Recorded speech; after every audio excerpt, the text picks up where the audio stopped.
जी।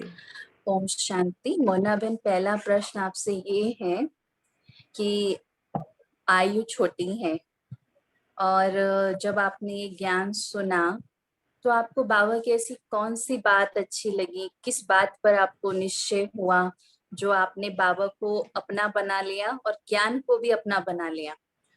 ठीक है, तो ये प्रश्न का पहले आप उत्तर दे दीजिए। जी, ओम शांति। हाँ, ये सच है कि अ, शायद 27-28 की उम्र रही होगी जब हमने मैंने पूरी तरह से ये निश्चय किया कि मुझे बाबा का ही बनना है। वैसे तो बचपन से ही घर में भक्ति के संस्कार तो थे ही। हालाँकि मेरा मन कभी भी इस चीज़ से संतुष्ट नहीं हुआ, क्योंकि भगवान कहीं न कहीं आत्मा में वो खोज तो थी कि कौन वो परम सत्ता है, उसको जाने। तो कहीं से कई लोगों से पूछती थी, मम्मी से ही पूछती थी, तो वो जैसे भक्ति करती थी, बहुत भक्ति मम्मी तो हमारी करती थी। तो वो यही कहते थे कि देवी-देवता भगवान है, कोई कहता था आपके अंदर ही भगवान रहते हैं, कोई तो ये भी कहता था कि हर जगह भगवान है। तो कभी संतुष्टता नहीं मिली। और थोड़ा-सा इस टाइम पे क्या होता है ना, हम लोग थोड़ा-सा लॉजिक भी ढूँढते हैं हर चीज़ में। हालाँकि भग भगवान तो अनुभव से ही प्राप्त होते हैं, उससे भी कई बार लॉजिक काम नहीं करते हैं। तो ये मैं ब्रह्मा कुमारी के बारे में तो कुछ हमने मैं बिल्कुल भी नहीं जानती थी। मेरा मतलब कोई भी संबंध संपर्क में कोई भी हमारे परिवार का है, कुछ हमने ना कभी टीवी में देखा था, ना सुना था। तो ऐसे ही दिल्ली में हम रहते थे, तो उस समय पे थोड़ा-सा ये लगा कि हम कहीं बाज़ार गए थे मैं अपनी सिस्टर के साथ, और वहाँ पे प्रदर्शनी चालू थी। तो एक बहन वो समझा रही थी, जबकि जो गुरु जो हमारी माताजी कहती थी कि गुरु होना बहुत ज़रूरी है आप सदगति के लिए, तो तुम भी गुरु करो। वो मुझे देखती थी तो उन्हें लगता था कि कुछ ना कुछ इसके अंदर ये भगवान की खोज है, तो वो कहती थी तुम गुरु करो। लेकिन मुझे जो गुरु थे आजकल जो दिखते थे जिस हिसाब से, तो मुझे लगता था कि मैं उनको कहती थी अगर मुझे किसी गुरु पे ट्रस्ट होगा ना, मुझे लगेगा कि अंदर से लगेगा, तो मैं ज़रूर गुरु करूँगी। तो हम ऐसे मार्केट में गए थे, प्रदर्शनी चालू थी, तो एक बहन समझा रही थी, और मेरी आदत थी कि किसी पे भी विश्वास नहीं करने की। तो जैसे गुरुओं पे भी कभी विश्वास नहीं किया, उनकी बातों पे भी। तो वो बहन समझा रही थी, एक चैप्टर उनके पास था कि उन्होंने बोला कि इंसान इंसान को नेक्स्ट जन्म इंसान का ही होता है, कभी जानवर नहीं बनता है। और हमने तो बचपन से सुना हुआ है कि भाई मनुष्य जैसा कर्म करता है उसी हिसाब से उन्हें फल मिलता है, वैसे ही वो बनते हैं। तो उनकी बातें मैं सुन रही थी, तो मैं उनसे आर्ग्यू कर रही थी। वो मुझे मुझे जवाब भी बहुत प्यार से दे रही थी कि नहीं ऐसे नहीं ऐसे। उन्होंने मुझे एक कार्ड भी दिया कि ये आपके आसपास का सेंटर कोई है, तो आप वहाँ पे जाके अपने मन के सारे सवालों के उत्तर ले सकते हो। तो ऐसे करके हालाँकि मैं वहाँ पे भी संतुष्ट नहीं हुई, लेकिन वहाँ पे जो चित्र था, जो मैंने देखा कि पेड़ कल्प वृक्ष का चित्र है ना, नीचे दिखाया है कि ब्रह्मा विष्णु शंकर सॉरी ब्रह्मा बाबा को दिखाया बैठे हुए, और पीछे से ब्रह्मवत सभी हैं। मुझे उसको देख के एक अनुभूति हुई कि जैसे ये मैंने कहीं देखा है, बस वो माइंड में वही पिक्चर क्लिक करती रही।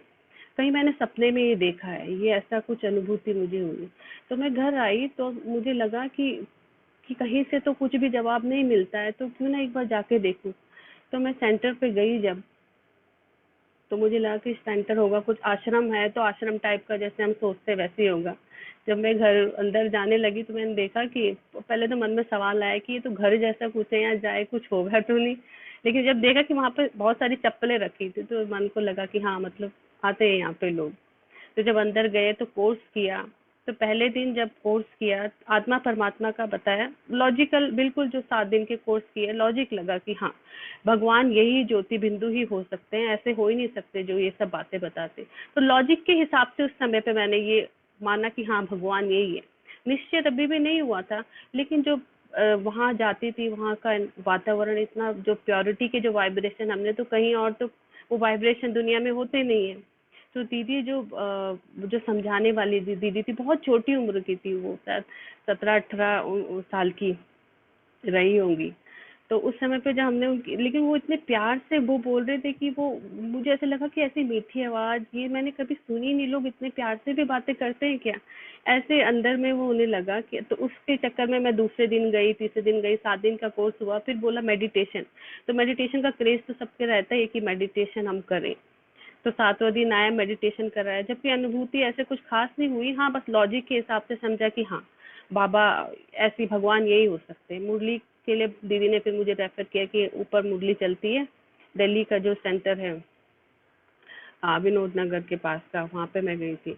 तो ऊपर गई तो मुरली मैंने शायद 10-15 मिनट भी नहीं सुनी होगी, मुझे मेरे पल्ले कुछ नहीं पड़ी, क्योंकि उसने उस दिन लिखा है, उस दिन मुरली में आया था, मुझे याद है कि बाबा ने कहा कि जैसे गांधी जी कहते थे ना, एक थप्पड़ मारा है तो दूसरा गाल दे दो। तो मुझे लगा हम क्यों थप्पड़ खाए भाई, ये क्या बात हुई, ये कैसी बातें समझा रहे, मुझे जचा ही नहीं।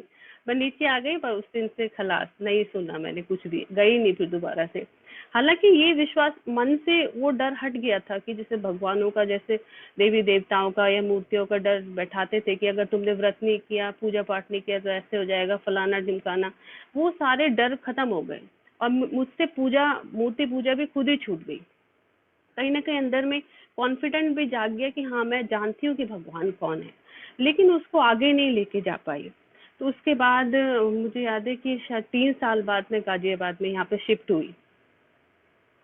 उसके बाद फिर ऐसे ही मन में एक संकल्प चला, मेरे मन में आया कि वो कितनी अच्छी बातें मैंने कभी सुनी थी, एकदम से कभी ऐसे ख्याल आया कि काश मैं दोबारा वो सब बाबा आपकी बातें सुन पाती। तो फिर पता चला कि गणेश भाई जी और यहाँ पे आए थे, फिर उनका घर का वो गृह प्रवेश था, उसमें दीदियों को बुलाया। तो मुझे इतना अच्छा लगा कि भगवान, हाँ, वास्तव में कि मेरी बात सुनी, तो वो कहीं ना कहीं वो मेरी जो उस तक बात है वो पहुंच रही है। तो उसके बाद से तो फिर लवली दीदी से मिली, दोबारा से मैंने कोर्स किया यहाँ पे। पहले 3-4 साल पहले किया था, उसके बाद दोबारा से किया। हाँ, 3 साल के बाद ऑलमोस्ट फिर दोबारा से कोर्स किया। फिर तो एकदम से चांस मिल गया, गणेश भाई जी ने बोला कि वुमेन्स कॉन्फ्रेंस है, आप चलिए मधुबन में। वहाँ गए, वहाँ का एनवायरनमेंट इतना अच्छा लगा। उसके बाद मन हुआ कि मुझे इसको पूरी तरह से करना है, पूरी तरह से करना है। तो फिर उसके बाद ये हुआ कि धारणाओं की बात धीरे धीरे पता चली। तो बिल्कुल भी कोई कठिनाई नहीं हुई, ऐसा लगा जो मुझे मिलना था, मुझे यही चाहिए था, और मुझे ये सब कुछ करना है जो इसकी तरफ मुझे ले जाने के लिए, या फिर मुझे भगवान को पाने के लिए, या उसकी के लिए जो भी कुछ करना पड़े, मुझे वो करना है। तो धारणाएं जब शुरू की, तो तब तो उस पे जो निश्चय बढ़ता जाता है, जब धारणाएं हम शुरू करते हैं, तो वो तो फिर जीवन में जैसा होता है ना, कितना आनंद आना शुरू हो जाता है, तो समझ में आता है कि क्या मिल रहा है। तो फिर निश्चय तो फिर बढ़ता ही जाता है। तो ये निश्चय की कहानी तो ये है। जी।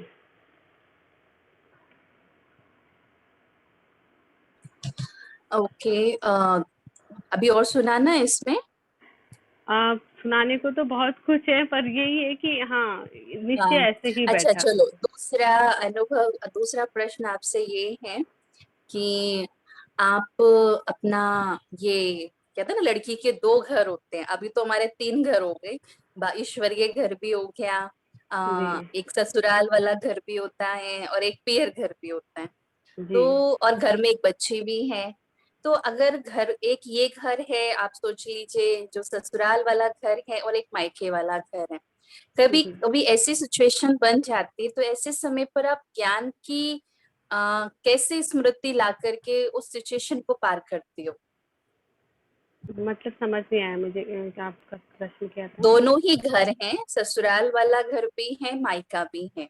हाँ। कई बार कभी कभी कोई सिचुएशन ऐसी बन जाती है कि हम कैसे यहाँ पे हैंडल करें, तो वहां पर आप ज्ञान को कैसे यूज करते हो? अच्छा। वैसे तो शादी के बाद से ही, क्योंकि सिखाया जाता है लड़कियों को हमेशा कि ससुराल ही आपका सब कुछ है। तो मायके में कुछ हो इम्पोर्टेंट, वो ठीक है, लेकिन अगर ससुराल में भी है तो हमें चूज ससुराल ही करना पड़ता है। तो हमेशा से यही है, माता पिता भी यही शिक्षा देते हैं और हम इसी पे चलते हैं। तो दोनों घर की बैलेंस की तो बात है, तो वहाँ पे तो ससुराल को ही हमेशा मैंने प्रायोरिटी दी है जब भी कुछ रहा है। बाकी ससुराल तो मेरा इतना ज़्यादा सपोर्टिव है, तो कभी कभी भी बाबा की दया से मुझे रिश्तों में इतना ज़्यादा सहयोग मिला है। मैं समझती हूँ कि मुझे बिल्कुल भी मेहनत रिश्तों में नहीं करनी पड़ी, इतना मेरा ससुराल तो बहुत ही अच्छा हमेशा सहयोग दिया है, अगेंस्ट कभी कुछ नहीं हुआ है। तो मैंने बस, हाँ, बस हमेशा मैं सच्चाई में रही। मैंने अब पहले से ही, हमेशा से ही, क्योंकि घर से भी संस्कार ऐसे मिले थे, मायके में भी, कि हर किसी से ससुराल में कैसे रहना है, क्या रहना है, उस रीति से ही हमेशा रहे। और इसीलिए उनका प्यार भी हमेशा ऐसे ही मिला, घर ससुराल वालों का भी। और आज दिन तक भी उनके मन में कोई भी मेरे प्रति कटुता, या फिर मेरे मन में कभी भी एक सेकंड के लिए कुछ ऐसा आया हो, ऐसा कोई संभावना बनी ही नहीं। तो इसीलिए हाँ, ससुराल में माता पिता ही हैं मेरे, तो वो तो हमेशा से यही कहते हैं कि जब भी ससुराल या मायके की बात हो तो आप ससुराल को ही प्रायोरिटी देना है। तो वो ही हमेशा किया है।